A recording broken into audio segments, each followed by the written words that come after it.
এবার আল্লাহকে বললাম, আল্লাহ নামাজ অনেক পড়ি নেই, গুনাহটা মাফ করে দাও। রব বলে যে মাফ করে দিলাম।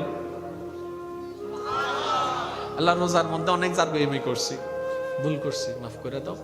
আল্লাহ পাক বলে মাফ করে দিলাম। আল্লাহ হজ করি নাই আমি ইচ্ছা কইরা, তুমি তো রহমান, মাফ করে দাও। আল্লাহ পাক বলে মাফ করে দিলাম।